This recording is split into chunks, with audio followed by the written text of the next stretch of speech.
It's Luthor. Good evening, everyone. Welcome to Rotor Talk Live, Season 5, Episode 3, DJI Mavic 3 Serious Issues.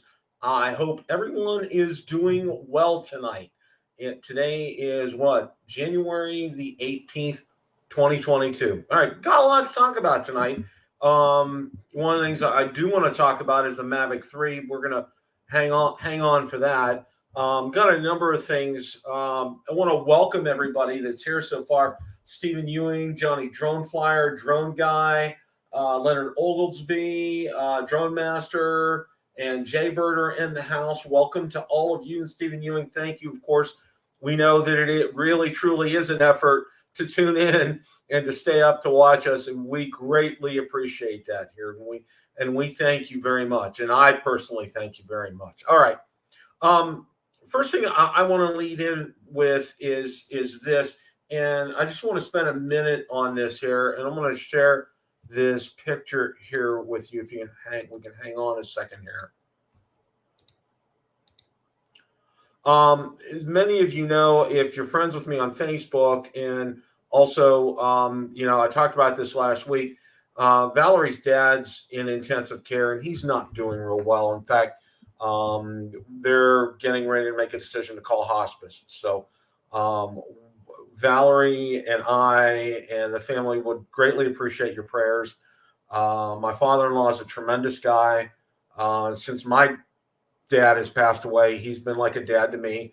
Can't tell you how much I love him. He's just a great guy. And it's all so hard going through this again. I went through it with both my parents, and now I'm having to go through it again. And it's never an easy thing to do this. So, thank you for those of you that have mentioned us and kept us in your thoughts and prayers. Appreciate those still to come. So just wanted to get that started off with here. All right. It never fails. And, our good friends at Hey Kestelou found this, and I wanted to go over this. Now, I know a number of you out there are football fanatics like me, okay? And we won't talk about the Steelers, okay? I got a whole mouthful of things to say about that. None of them are good, and none of them are good about their good for nothing. Anyway, I'm not even going to go there. Okay, all right. Greg Pittman, welcome. Glad to see you back. I hope you're doing well. Thanks for stopping by tonight. Okay, let's get this article up here. Okay. Now, this article is on Drone XL, and we all know it was Wildcard Weekend, and there were a number of games during Wildcard Weekend. Well, it just so happens that during Wildcard Weekend, somebody decided to fly a drone by one of the Wildcard games. That's right. This happened in Cincinnati, Ohio. Okay. I've been by the stadium. I have never been inside the stadium. But there is a link in this article. And again, all these articles, as you know, I attach them to they are located in Build a Drone Reviewer Facebook group and page. And there is a link for a video. This gentleman decided to put the link. This video is still out on YouTube. It was out as of the time I checked it this afternoon. So it was a short clip, but he flew all around stadium from above, of course.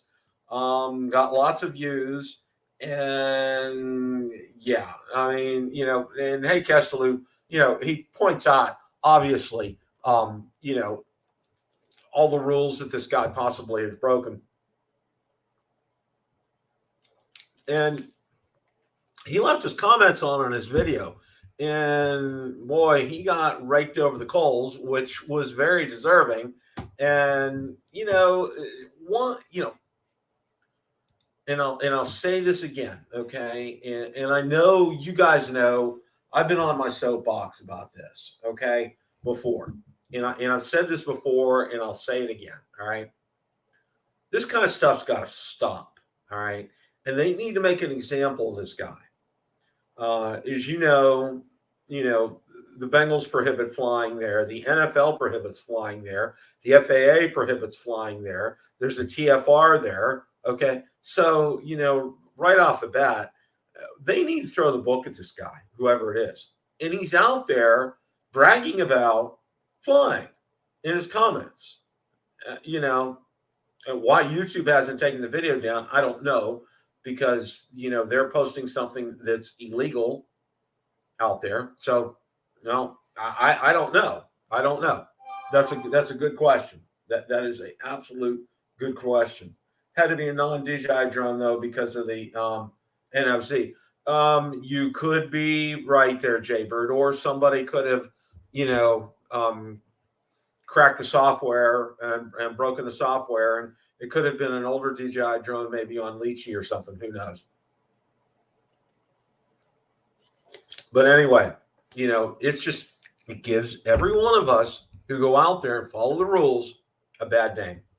So, and those of you, we have remote ID, and it's good that we have remote ID, but we're probably going to get more rules and regulations because of idiots like this. And and I'm going to get on my soapbox here for just a little longer. I bounce people out of you guys know I got a bunch of groups out there. DJI, Autel, Hubson, Fimi. Okay, for the most part, the Hubson and the Fimi groups.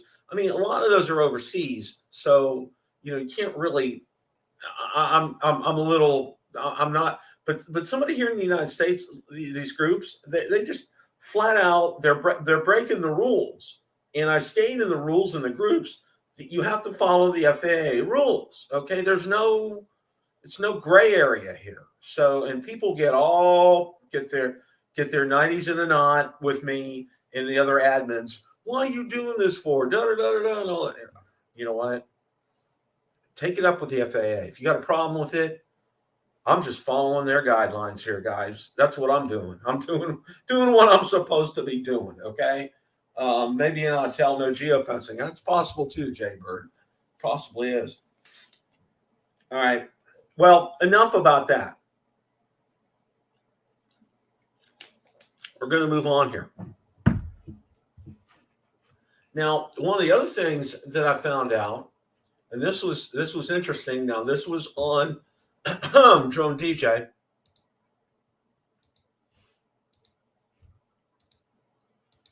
Well. The Mini SE is finally available over in the UK and Europe.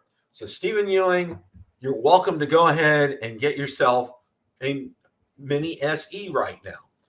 Don't know what the price is going to be. It'd be real interesting to see how much it's going to be over there. Okay, 269 over there. So okay, well, I guess that's a good price. I'm trying to translate that into dollars. I'm not exactly sure, but those of you over in the UK and Europe, the Mini SE is available now. So that is some news, and it is a big deal. It is a big deal because the rules over in the UK or over in Europe are a lot more strict than they are here in the United States. And being 249 grams or under is so beneficial to a lot of people, and it eases it makes them be able to fly in a lot of areas they wouldn't be able to fly in. So that's why this is important. We'll look forward to hearing if any of you who any of my international viewers, either over in the UK or Europe, get one of these, feel free to drop me a line. Let me know, and let me know what you think about it. And if you shoot some footage, I will go ahead, with your permission, put it out to YouTube, and I'll feature it on the channel. So how about that? All right.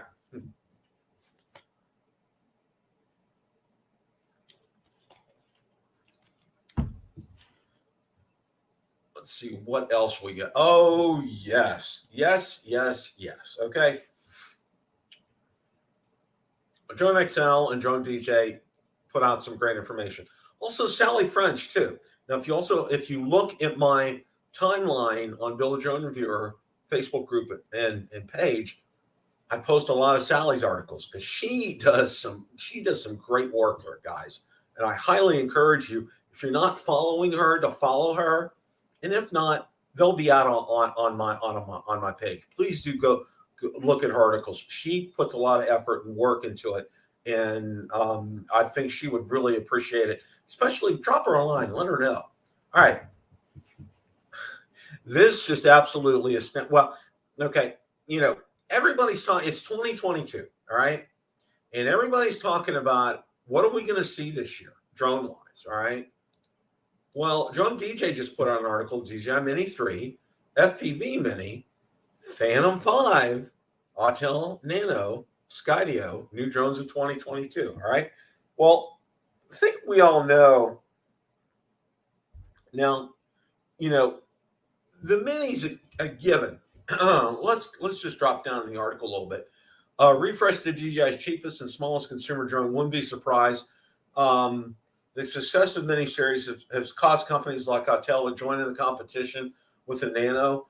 Be interested to see what smart features DJI can add to compete with Autel. Obstacle avoidance, quick shots, anything would be nice to have. And of course, we wonder who this Mr. Autel and his concepts. Okay, sometimes I'm not going to say anything. All right, but this is just a concept from Autel, and we'll take that for what it's worth. Now, he's also talking about here in the article, there's still debate if this is an actual product or a rumor of FPV support coming to the Mini 3. It would be wise DJI to take the success of its FPV drone and put it in a smaller package, maybe even make it less than 250 grams.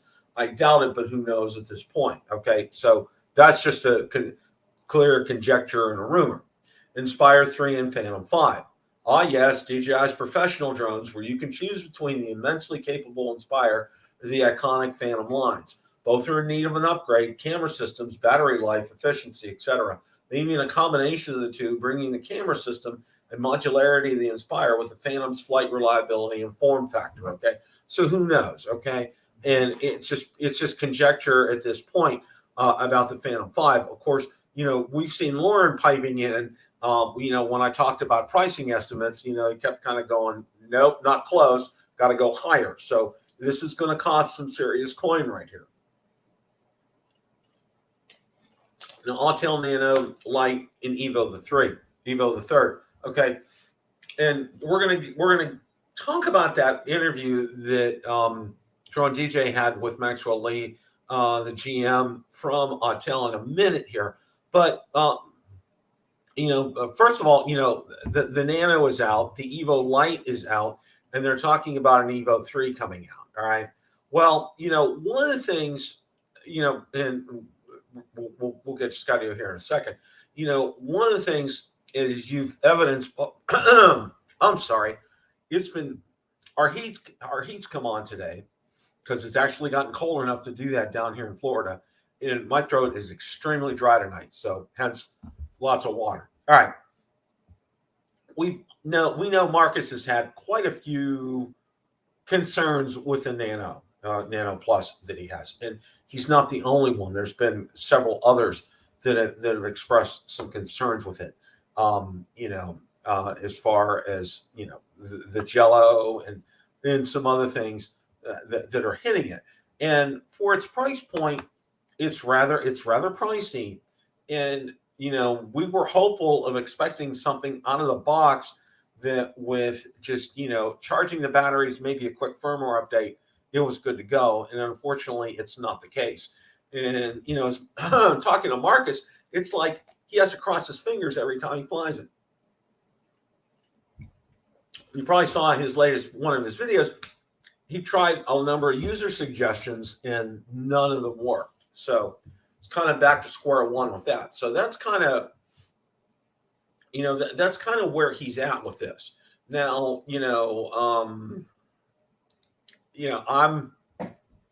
I'm still of the opinion here that I think Autel kind of rushed this, and I think the mini drones that came out in 2021 were rushed, and that includes the Hubsan Xeno Mini Pro, the Fimi Mini, and now this.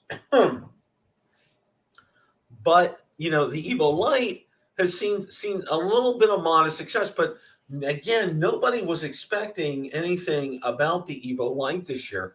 All the eyes were focused on the Nano and the Nano Plus, and the Evo Lite has kind of stolen the show, and in a good way. And our good friend Original Dobo Ken has given a pretty good review on the Lite. He's really up on it, and I'm interested to see what is when he revisits this here in a little bit to see what it's like for him.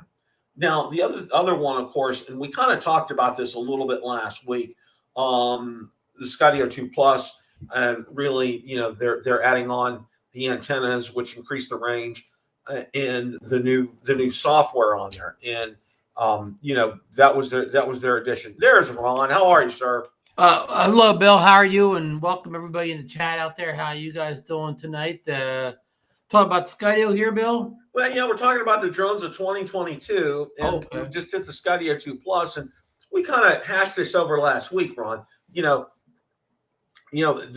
with a firmware upgrade and being able to get that new feature that Skydio added, plus the battery being interchangeable. The only real benefit to getting a Plus was the additional range, so to speak.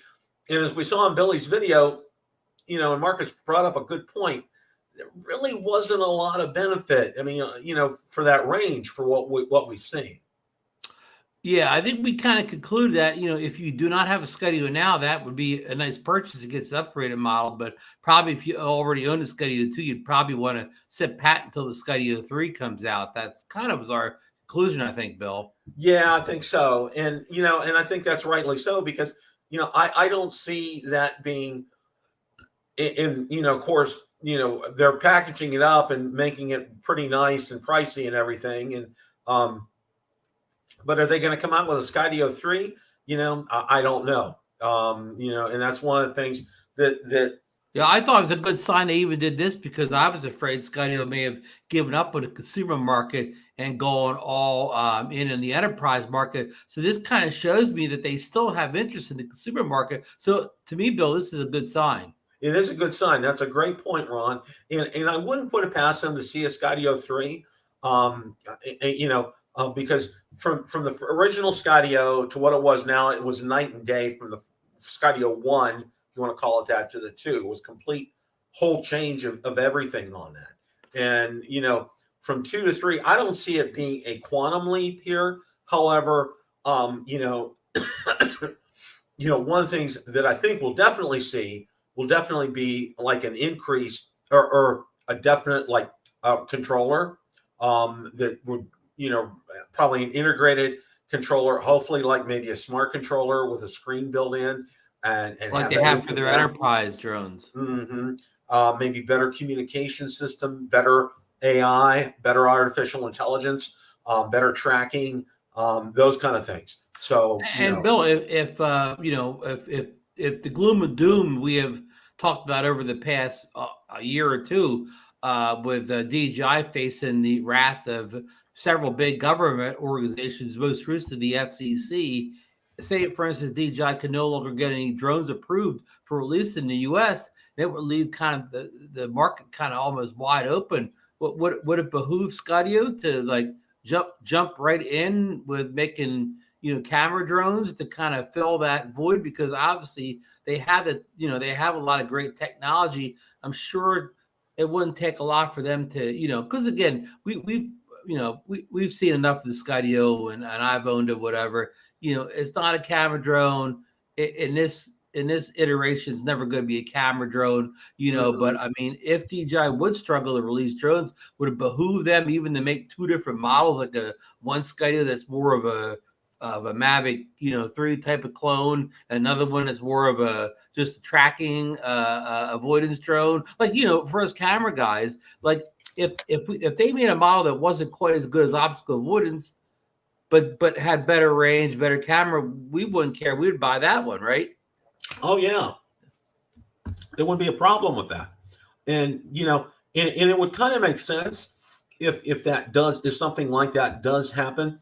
The only thing I think where Skydio would probably fall short is manufacturing capability, because as you know, early on with the Skydio 2, these were all made by hand. They had not, it was very In laborious California, yeah. process out in California, which was good. And it's good that it's Yeah. made here I in was the gonna United say, Bill, I States. would almost like kind of, if I knew the drone was being made in the US by US citizens, I'd almost have a little more patience with it coming. Yeah, I would too. And I would think, if they could get enough capital to gear up to maybe have a decent manufacturing facility kind of a thing, then I think that would be, they could do something like that, and they could make a real inroads if DJI gets hung up. And I don't know if you saw my first segment or not, but hey, Kesteloo reported there was a drone that was flying over the wild card game down in Cincinnati. They talked about Billy and Ken talked about that last night on Drone Nation, and I meant to look for the video today, but I never got around to doing it. Did you? You didn't show the Yeah, video? I actually watched the video, and I looked at some of the. I mean, it wasn't long, but boy, I mean, he flew right over the top of the stadium, over the players, everything. The crowd went through, did a couple of pans. And the guy in the comment section, okay, he was having a field day in there. And I mean, and I saw Russ from 51 Drone says something about, be prepared for that knock on your door and some handcuffs. And the guy kind of like replied back like with a Clint Eastwood, make my day kind of stuff or something like that. Oh, you mean the actual flyer responded like that? Oh yeah. You mean the guy put his own video up on YouTube? Yeah. Oh wow, yeah. that is brazen, huh? And the other thing is, last I checked, that's illegal from any which way you look at it. The Bengals prohibit it, the NFL prohibits it, and the FAA prohibits it. Okay, and the city of Cincinnati prohibits it. Well, almost all athletic events of that type become automatically temporary flight restriction zones for the course of the game. So it's illegal. So why is YouTube? Was the guy a Part 107 pilot, or we don't know? Don't know. So why does YouTube allow something like that? Okay, that's illegal. All right. YouTube has been very judicious in getting rid of questionable videos. Well, yeah. Like for instance, if I played a video and I had 2 seconds of music in it, maybe somebody else's, that video will get ripped right down. But yet, you can go out and make a totally illegal flight, and YouTube doesn't care. They're in it for the money. You know what I mean? Like, they're more concerned about somebody having a few seconds of a song in there than they are somebody doing illegal flying activities. So, and what else I talked about too was, this is going to lead to things like what we're seeing with the FCC with DJI, their scrutiny of the Chinese drone companies. Plus, was it a DJI drone, Bill? Could you tell? No, you couldn't tell. And, a couple of people in the chat were kind of guessing probably Autel because, it would have to have had an NFC. Oh, a no-fly zone kind of a thing. Or, it could have been an older DJI that somebody had maybe, had on Lychee and not on their system. Yeah. So it's did you see the gel in the video? Maybe it was a Nano. No jello in the video. Yeah, I was kind of thinking the same thing. But in line with that, you wonder why the FAA is imposing remote ID. And here's a prime example of that. All right, this guy's going to get after they see this video, remote ID is going to get a fast tracked or whatever. Yeah, but really, even if they have remote ID, okay, they already know who did it because he posted the video and all that. I mean, and you said he did it quickly enough that even if they had remote ID, it would have been over by the time somebody drove over the stadium anyways, right? Yeah, it was not a long video at all. So, it takes time for them to be able to get that, to find that even with remote ID. So I guess it's going to be an ongoing story when the knock does come on the door, and could this actually lead to a real arrest or I would hope. Fine or that would be great. It would be great if somebody would be there to record that so we could see that happen. And, I know people, we're going to say, people are going to say, oh, well, he's hurting the whole drone industry or whatever. Yeah, he is. But you know what? Okay, if some fool goes out in the road and drives 100 miles per hour when the speed limit's 55 or whatever and gets arrested, nobody's going to say he's ruining it for all the other drivers. Yeah. Nobody says that. When somebody does a traffic violation, nobody says they're ruining it for all the other drivers. Oh yeah, yeah. So why is there a double standard? Why, if you break drone laws, does it hurt all the drone flyers, but when you break automotive rules and regulations, it doesn't hurt anybody else? Well, why is there a double standard exist? Yeah, that's Ron. You bring up a great question. It was dangerous what he did there. If he would have left the state and drove at 100 miles per hour down a crowded road, he would have been even more dangerous. Yeah. Or even if he did 50 to 25, he could have did more dangerous stuff driving his car home than he could have flying that drone around. Oh yeah. Oh, I agree, Ron. Yeah. I agree. And of course that you saw, I don't know if it's on YouTube, but I saw little snippets of videos where some cartels in Mexico were dropping bombs from drones on other cartels. Yeah, I see that happening. Now, I know they don't. I know our FFA doesn't have jurisdiction in like Juarez or anything. Yeah. Now, I don't think anybody has jurisdiction in Juarez. No, probably not. Well, one of the things, and I'm going to post a link to it later in the week, but I'm actually going to be on a ham radio talk show on Saturday morning. Oh wow! Talking about drones and ham radio. Okay. Oh, wow. And how drones can be used in ham radio. Now, there are several ways. And one of them, and because I found 3 videos.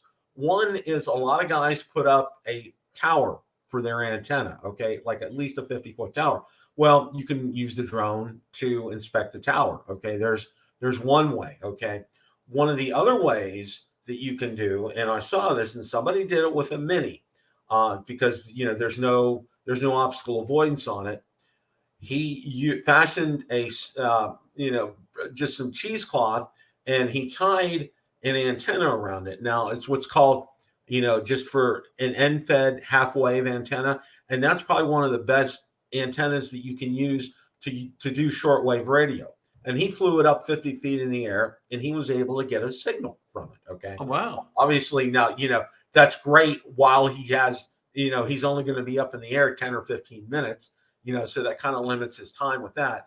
And the other way is somebody with a Phantom 3. What they did was, okay, instead of, they had a catch and release system, those ones where you can drop bait and that kind of thing. Yeah. Well, the guy used a Phantom 3 because it doesn't have the sensors like on a Phantom 4, and he got one of those bait release systems. But what he put on it was a weighted ball, and it had paracord on it. And he flew up over a tree, okay, and he flew onto the other side, and he did the release of the ball. Now, what happened was that the paracord was also had the antenna with it. It tied up to it. So on the other end, you pull the ball down, you pull the antenna up, and you have the antenna 50 feet up in the tree. Okay. Oh, wow. Ingenious. So, that's at least 3 that I found, and we're going to talk about that and just, some things about, what kind of drone, if you wanted to get one, your ham radio guy, what would be recommended. So I'll post a link for that later in the week, but I'm looking forward to this. Good. This guy and I have had some great conversations online, so I'm really looking forward to that. Hey, unrelated to drones, but related to ham radio, I saw, the island Tonga, which, was kind of the center point for that, the aftershocks of the underwater volcano in the Pacific, because for a long time they had no communication except amateur ham radio people, because the whole island was out and it was shrouded in like dust and volcanic ash and stuff. Well, what's been bad in 2021 was not a very good year. Solar eruptions, solar flares, it really messes with radio waves and radio signals. But it's going to be a better year already because of our position where the sun is and where the solar eruptions are and everything. So it's going to be a better year. So that'll mean better communication, especially what they call HF, or that's what we think of as short wave. So it's going to be better with that. The next thing I wanted to talk about tonight was Now, and I know I watched a little bit of your guys' show last night, and by the way, that having Ken and Billy on was just Ken was just a bonus. He just came oh in off the cuff. it's like Billy was just sitting there for like 15 minutes, just like listening to Ken.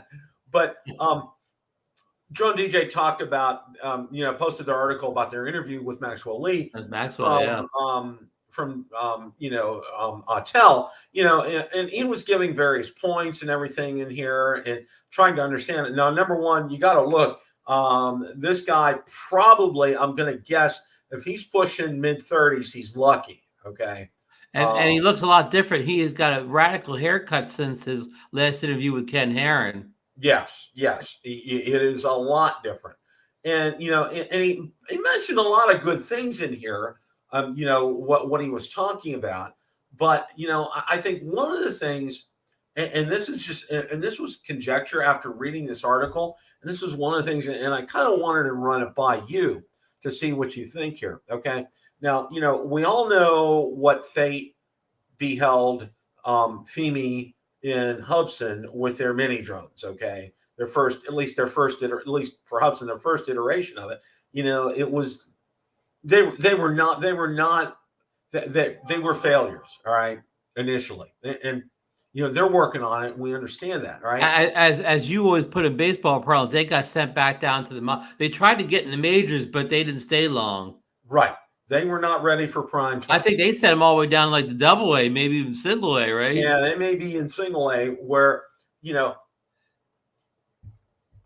we were hoping that Autel with their Nano and Nano Plus was going to come out of the gate and say, here we are, a drone who, the manufacturer has had a good history with its hardware.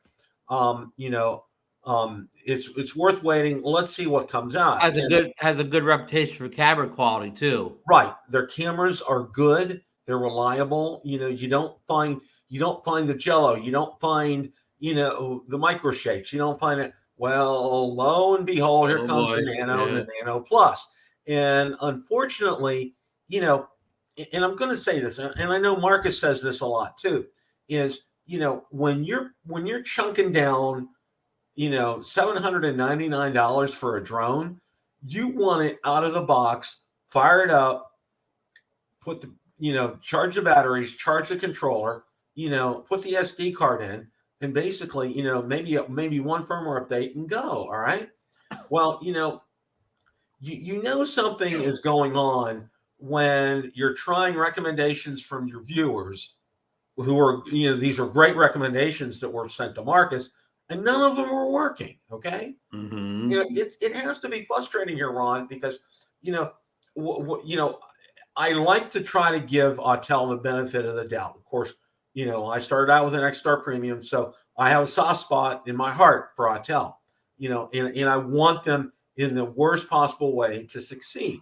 But this Nano Plus here, it's having problems out of the gate here, and it really even hasn't been available to the masses yet. Well, Ken addressed some of this last night. Well, first I want to say, I'm kind of a fan of Maxwell Lee too. I've seen him twice now, Ken Herron, in this interview, and I think he's a general manager that gets it. I mean, you hear a lot of these people talk that they don't really get it. They're just money men, or they're just somebody controlling the money. But this guy seems to really get it. But what Ken was telling us last night is he said, this drone should even be in the hands of us. Yeah, he said this drone, we'll get to all the Best Buys and BH Photos and Adiramas. But what happened is this is what Ken's telling us. He said that the Max's father is good friends with a guy that owns the Autel Pilots. Remember, a lot of people thought Autel Pilots was actually Autel. It's not. It's a third-party company, kind of just like Hubsan US. Somehow they got the permission to use the name, and this is Autel Pilots got permission to use the name because the owners are friends. But anyhow, so Maxwell's father sent his buddy over to Autel Pilots an early shipment of these drones over before they really should have been released. Wow. And and so we, basically people have like this kind of beta firmware, maybe even beta units at this point. So that's unfortunate for people who ordered kind of not knowing this, that they weren't getting a fully finished product. And I'm just taking a guess now. We're already at the 18th of December. I mean, January, we got the Chinese New Year coming up for a couple weeks. Probably we really won't see these in our American outlets. You get Best Buy, Amazon, Adorama, Beach Food. We probably won't see them up for like maybe the end of February before they're really officially released. Because a lot of us, you and me, we would prefer to buy them from one of those outlets because we had any trouble. It would be easy to return and send it back. I'm done ordering from people like Autel Pallets or AliExpress or whatever, unless that thing can be in, a known company that we all know, Best Buy, Amazon, all the things I just said. If it's not there, it's not, to me, it's not a real project. It's just some kind of a test unit or beta unit or something like that, unless it's available from one of those reliable. Is that a good word, Bill? Reliable. Yes, that's retailers. A very good word, Ron, and it's so well put. And thank you for sharing that from Ken. He is a fountain of great information.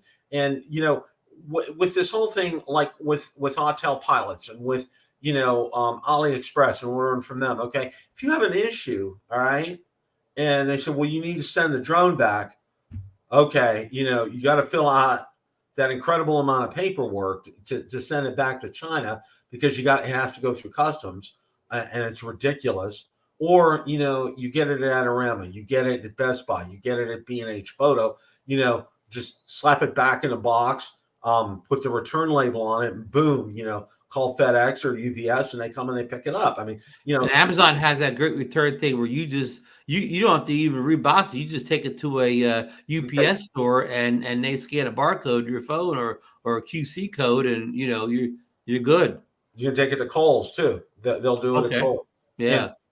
And what I've done with Amazon lately, I just print it out. And UPS will come and pick it up for free at your house. And I just put it in a box, put it out on my front porch. I have a nice alcove, can't be seen from the street. UPS guy comes, boom, picks it up, no problem. Yeah. And the advantage of, one of the big companies, we'll say Best Buy having a drone.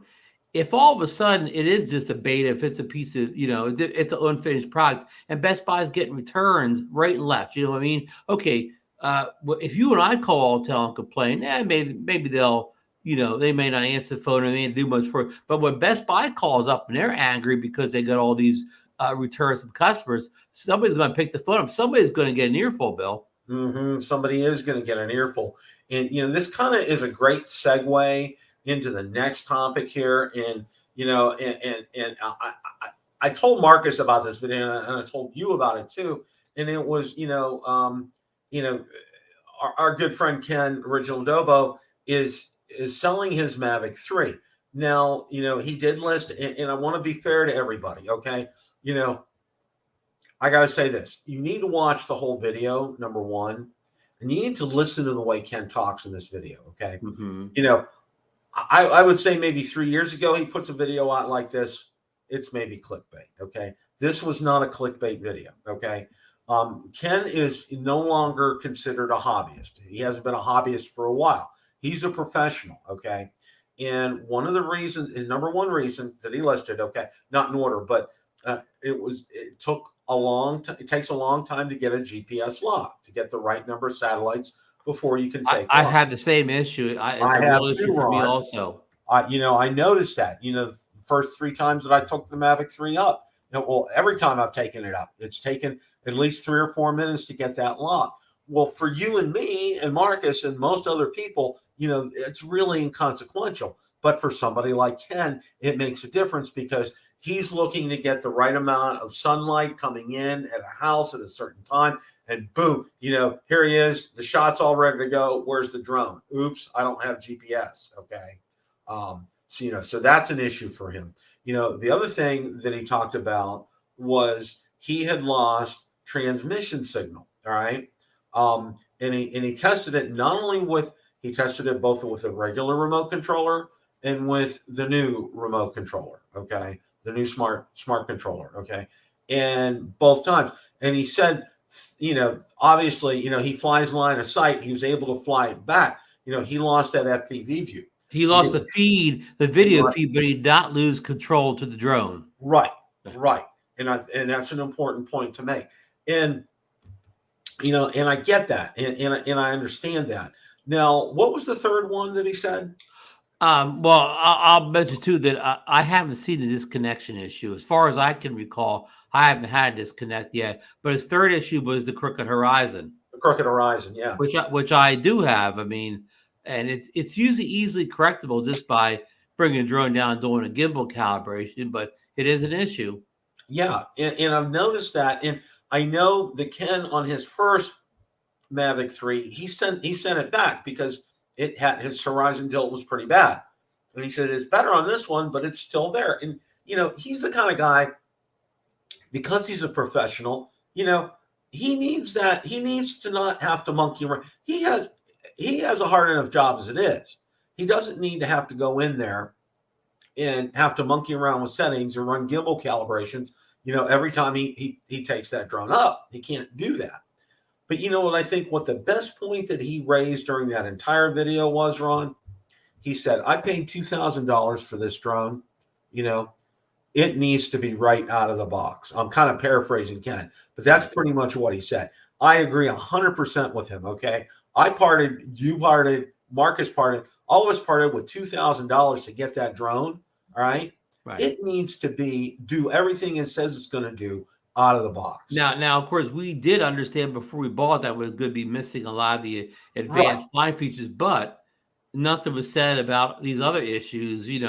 We weren't warned that I was going to have a crooked horizon, the world's slowest satellite gain, and disconnection issues. So these things go a lot beyond just not having the automatic drone built in there. And Bill, I just want to circle back a little bit on those lost satellites. A lot of people, with the Mavic 3, it takes so long to get satellites, and they take off without getting the 12 satellites.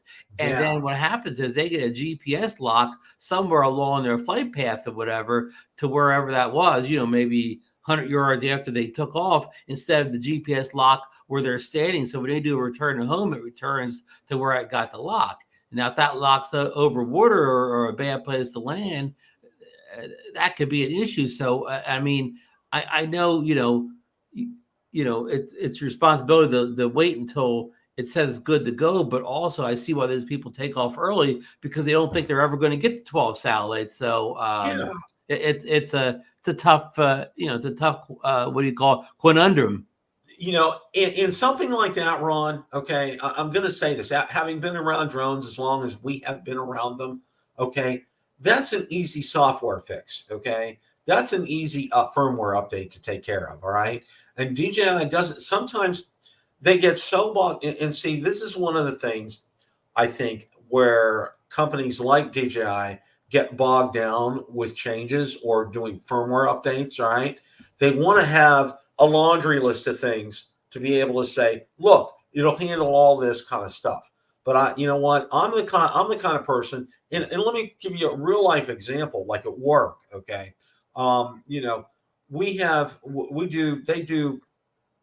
They do software patches all the time. I mean, they're running pretty much constantly, every day at work. All right. And the idea of a patch is, it's to take care of an immediate problem right now. Okay. That's what DJI needs to do with some of the more critical issues. Okay. The additional features. Okay. That's a whole different ballgame. But something like this, that's serious, like the GPS lock, that needs to come out right away by itself. Get it out there, get it tested, and get it out in our hands. Because something like that, like you said, a lot of people are getting impatient. They're taking their drone up, and boom, if something happens, they're 3/4 of their flight down, and they are looking for that home. It's doing a return to home. Look out! It's not going to go where they're thinking it's going to go. Drone Guy mentions they could use a dynamic home point, to correct that. Now that is a good point he brings up. But Bill, a lot of people with this slow satellite, a lot of people are concerned that it's because DJI changed. They were using GLONASS GPS satellites for a long while. Now they switched. Well, I think they used 3 different ones, but they switched GLONASS off for another one that some people say don't have as many satellites up there, and that's maybe the cause of it. That again, this is all just theory, speculation. I'm saying here, there's no factual research to back what I just said there. Yeah, you could be right, Ron. Because I think only people like DJI are privy to that kind of information. And Marcus reports he doesn't have this issue, so that does play into That's maybe interesting. he's seeing different satellites than us East Coasters. Yeah, I mean, you and Ken are in Florida, and you see it, and I'm in New Jersey, but we're still basically on the same like East same Coast, parallel line. Yeah, parallel yeah, line. Yeah. yeah. Marcus is out west, so he probably gets a different patch of satellites than we do. That's interesting. That is really interesting, and I hope they address it, and I hope it gets taken care of. But Ken actually raises a valid point with it. When you're paying $2,000 for this drone, all right, it's a hard pill to swallow. I mean, there are a lot of people who still haven't purchased it because of the price, and it's understandable. And it begs the question, and I've seen a lot of people raise this point recently. Why get a Mavic 3 when I can have an Air 2S do just about everything the Mavic 3 can do? That's a good point, Bill. It really is, because that Air 2S, I would be hard pressed to say, Ron, that since the Mavic 2, I don't think there's been a better drone out there that's come out, the consumer space. I mean, top end. I mean, for the Mini 2 has been an incredible drone for the money.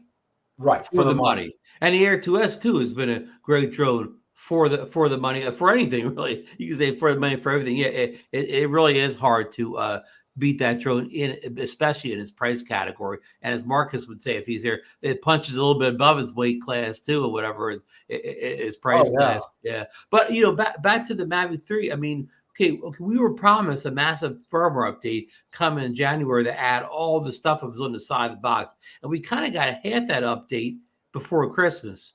But we still don't have the full banana. Like, you still don't have, Droney and Rocket and all that stuff. And it's all sorts of little stuff missing still from it.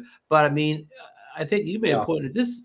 I'd rather see the bug fix come now than I would. I need a faster, GPS lock, and I need, no crooked horizon and no disconnection more than I need the droney or the rocket shot. Exactly, Ron.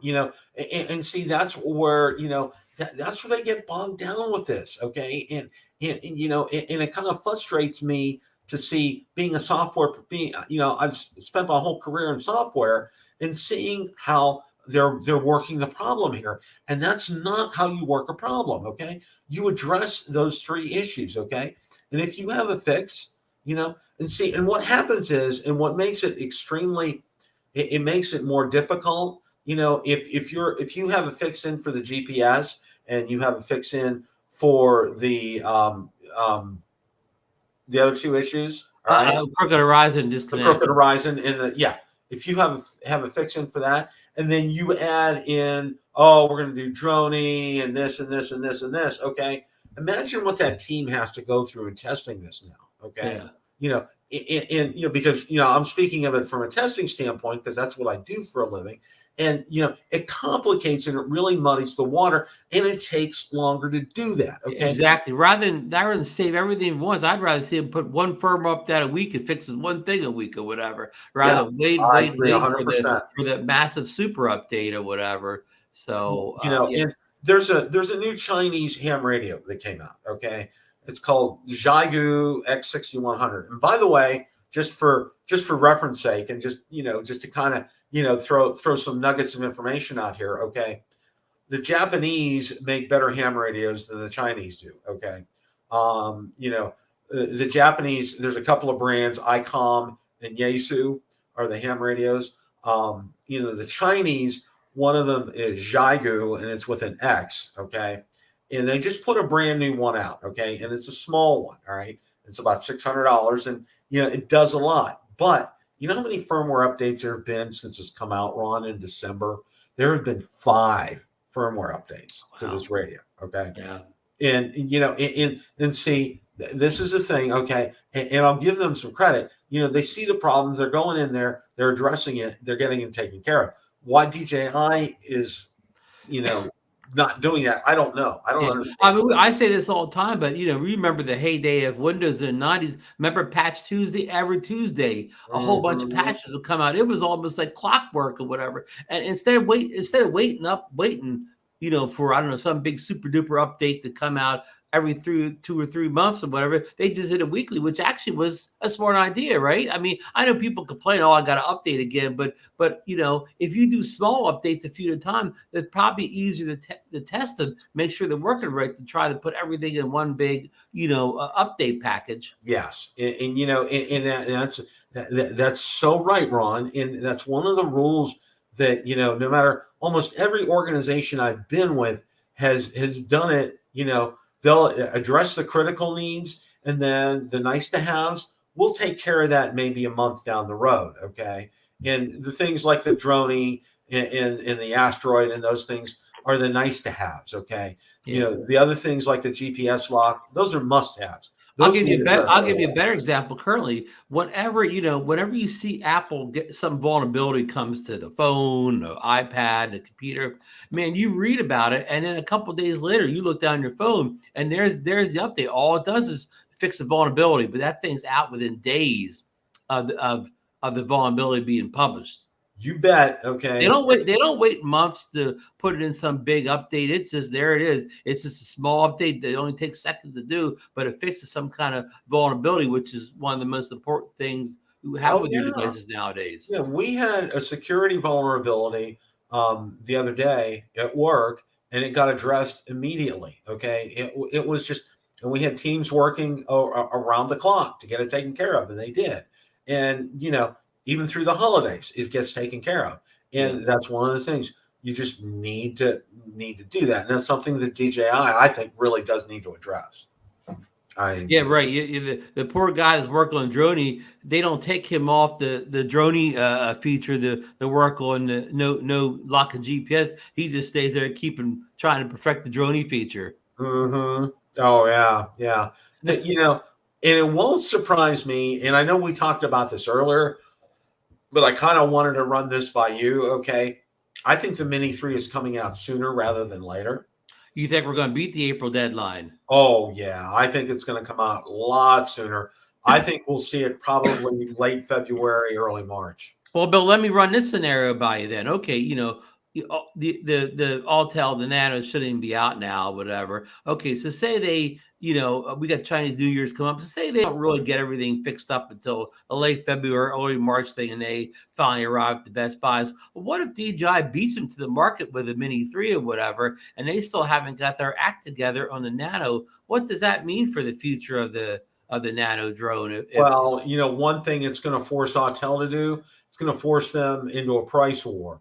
And, they're going to have to, $799, like I said, is a hard pill to swallow. Ballpark the Mini 3 price, Bill. Mini 3 price, I'm thinking at least $599.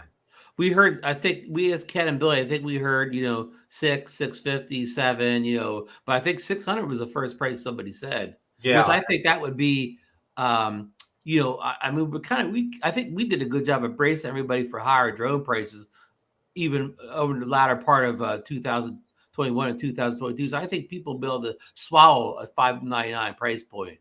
Yeah. And that's a non-fly more kit kind of price point. Yeah. Because with a price point and everything, it's going to go up. But and this is the thing that I've been trying to tell people. Okay, and I learned this when I majored in I had a double major in college, and one of them was business. And in my senior class, one of the things that we had to do was we had to run a business and it was run through an old computer. Okay. And our group came out, we actually did better than anybody else in the class. We got an A. And one of the things that we did, okay, was research and development. Okay. We invested money into the research and development, and our product was better and more well received by the public because we spent that time and that money and that effort. Okay. And, and it holds true today. When you spend that time and that effort, it bears out, and it will bear fruit. And here's the thing with DJI, and I've said this before, okay? Frank and I have talked about this, okay? They don't waste technology, okay? Things that have been on the Inspire 2 trickle down to everything else, okay? Things that have been on one camera system, are incorporated in another, okay? It's one of his things that he's done since he started the company. And that's why they are so good at what they do. And Apple's the same way, Ron. Where do you think he got it from? Yeah, they got it from Apple. I mean, our late friend, Mr. Steve Jobs. If you're going to study a playbook, you might as well study the best one, right? Yeah, he had the best playbook of all. And he made it. It was, I think he said something. He repeated that phrase. It was so simple, it was stupid, or something like that. And that's what companies need to do to be successful. And that's why DJI has done that. That's why Apple's been successful. And I think, with the Mavic 3 here, I kind of think they kind of had their hand forced a little bit here. And I think they probably kicked it out a little sooner than they wanted to be honest with you. And actually, both the Mini 1 and Mini 2 have been extremely successful drones, but this one will actually be released. I mean, basically the Mini 3 the Mini series is basically a spring summer type of drone or whatever. Mm-hmm. It's not, you get out and fly in the middle of a big windstorm or freeze types. So finally they've been releasing the drone right before the worst winter weather for most of the U.S. outside of Florida and some of the southern states, where now they're going to release it in a time period where people are going to buy it just as the weather's warming up, the big wind gusts are dying down, the trees, everything's getting green. I mean, it'd be the perfect time to go grab yourself a Mini 3 if you're coming from maybe no drone at all. You're coming from some kind of a cheap $100 drone or something. Exactly. Well, and a lot of people, and just as you mentioned the weather, and that's a good thing. We had a temperature drop here. The heat came on last night. It was the first time the heat's come on this year. And no, it's actually the second time. The other thing was on Sunday morning, we had tornado warnings, and down south of us, down around Fort Myers, where you and Susan went, they had a couple of EF1 tornadoes. There was quite a bit of damage and a lot of video of it. It was a water spout that actually made it onto land, and it pretty much destroyed a mobile home park. I don't think anybody got killed. I'm not 100% sure, but there was a lot of damage from that. And we've had high winds the past several days. And I tell people up north, when you guys are getting bad weather, don't think it's always sunshine and blue skies down here, okay? Because our temperatures today struggled, and I mean struggled, to get to 60 degrees. I had the honor of being on Captain Ray Kelly's show yesterday. I said, Ray, what's the weather in Florida? He kind of he said 69 or whatever. But he said it's going up, and he told a little bit about the Tampa problems too. But no, I know what you're talking about, Bill. You lived up north. When that Canadian high comes in, I mean, it comes, we'll say this is PA here, it'll come in, dip way low, and come back around again. I mean, a lot of the southern states, more north of you, the South Carolinas and Georgias, they really they get a bit of PA weather for a day or two. Oh yeah because I have a friend who I graduated with from high school who lives in Georgia, and he said it's the first time his SUV's gotten snowed on. He posted a picture of it. So of course, I talked to you because you know what I mean when I say PA weather. Oh yeah, and it was, oh my gosh. Well, my one friend. Speaking of PA's out of the NFL playoffs now. Yeah, both of them, and we're all gone. Well, and this was funny. Somebody had pointed out that the Steelers changed their defensive scheme, early in the second quarter. And then it was just a blitzkrieg after that. It was bad. It was really what did they change it to? We're not gonna cover anybody, or they went to more of a open zone, and it was horrible. Mahomes just ripped them apart. He ripped them apart. And their tight end for Kansas City, I mean, he's like Gronkowski. Okay, you can't bring him Oh down. yeah. Yeah. So I thought Tampa Bay laid the game plan how to beat Mahomes and the Chiefs. Just put the pressure on Mahomes. Don't let him stand back there and get the deep passes because he gets frustrated if he's got to dump the ball off short. yeah, and that's what I think it's going to be a repeat. I think it's going to be Kansas City and Tampa in the Super Bowl again this year. I know a lot of people are picking Green Bay. I think they're one and done. I think they're a flash in the pan. Oh wow. I don't think they're And they are a tricky situation. They're playing one of the hottest teams in the league this week, the 49ers. 49ers. They just beat the Cowboys and Rams back to back. Two rosters that are loaded with Pro Bowl players. Oh yeah, so that's going to be a very good game. I'm going to be watching it. Well, I'm rooting for Tampa Bay now. Okay, everybody goes like, "Oh, you're a Tom Brady fan now." I said, "He's not with New England anymore." Of course, I'm a fan of his now. and our good friend Original Dobo was in attendance with the Tampa Bay game last Sunday. That's what I heard. That was awesome. And Billy was in attendance of the Buffalo Bills game. Really? He was up that area for work, and he said you could get tickets for only $30. It'd be bleacher seats. Oh wow! You remember bleacher seats from the I sure days. Do. Oh yeah. But of course, Billy battled a little bit colder temperatures than Ken did. Yeah, that was a little on the cold side up there. And Buffalo, you got to watch Buffalo in the playoffs too. They were very impressive. They put a lot of points on the board against New England here. So Ron, what are you, closing thoughts for tonight? It's just frustrating that we can't talk about the new drones and say, man, these things are successes. Everything's gone well. They're a pleasure fly. It's a shame we're here talking about the Nano having problems, the Mavic 3 having problems. Like you said, why can't we just get a drone that comes out of the box ready to go? It's just kind of frustrating times. We talked about Giant Drone Flyer getting a little Nano Plus last week on the show. Well, the poor guy put a video up yesterday. It was jello like it was some kind of a toy drone I flew 3-4 years ago. We felt so bad for Giant Drone Flyer. He really had high hopes and loved the way that drone flew. But I mean, he put about a minute or two video, and the jello wobble was. Again, I don't know what to say. I felt my heart went out to him, Bill. Yeah. I'm just, I feel the same way. And I saw that and I was like, wow. That's what almost $1,000 gets you, Bill.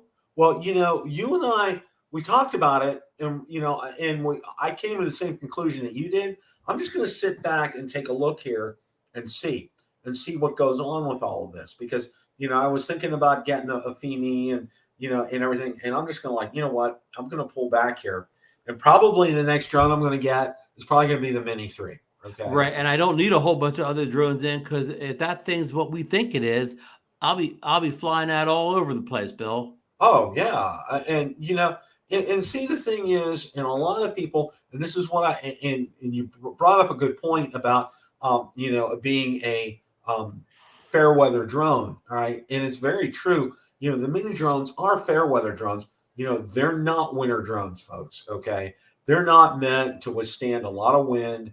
They're not meant to withstand a lot of cold, the extremes.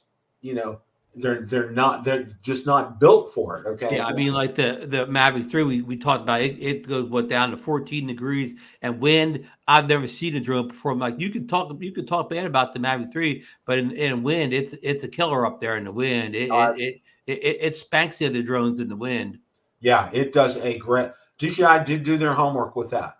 Or the Nano, the poor Nano, it can't fly across the park without getting pushed around by the wind. Yeah, and that's one thing people need to realize, and that's what because I'll get a lot of questions. What kind of drone should I get? And I tell them, where do you live? That's the first question I ask. Because if you live like where I do, well, that's a different ball game versus if you live up north. It's a complete because my son-in-law was thinking about getting a Mini, and I told him, I said, Andy, don't think about it. Okay. I said, I know they're great drones, but where you live in Ohio, okay, it's windy year round up. Is he near the river or the lake or whatever? He lives north of Columbus, my son-in-law and daughter.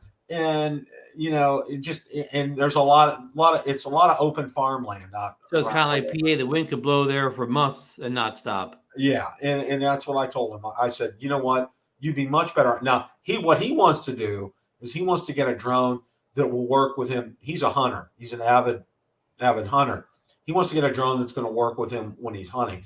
And and I kept telling him, I says, you know what, you need to probably look at probably our drone of the year candidate. If you're thinking about that kind of a drone, because it's not as big as as a full size Mavic. It's not as small as a Mini, but you can take that with you very easily. That's one of the things. And he's strongly considering something. Right, and it deploys quickly since it gets satellites real quick, because in hunting, the animals could be gone by the time the Mavic 3 decides to take off. Yeah, exactly. So, that's one of the things too. I want to close up by saying, I want to thank everybody for their thoughts and prayers for my father-in-law. From what I'm hearing right now, they're getting very close to making a decision to put him in hospice. And it's hard because, when you've gone through it before, I've gone through it with both my parents, and now Valerie's going through it with her dad. It's not an easy thing here. And I appreciate all you guys and how you're hanging in there. And, and also Bill, last minute before you close here, I see we got Drones View Media in the chat here. He's been in the hospital recently. He had a bout with the COVID. So I want to send my thoughts and prayers out to Drone Views Media also. Yes, Drone Views. I hope you're doing well. Thank you, and Lloyd, the grumpy vlogger, who's still down and out with the with the COVID. He didn't do a show last night. Yeah, Lloyd, I hope you're doing well and getting on the mend here. And that's one of the things, treasure every day. Tell your loved ones that you love them. We're not promised tomorrow. Enjoy your day and enjoy what we do.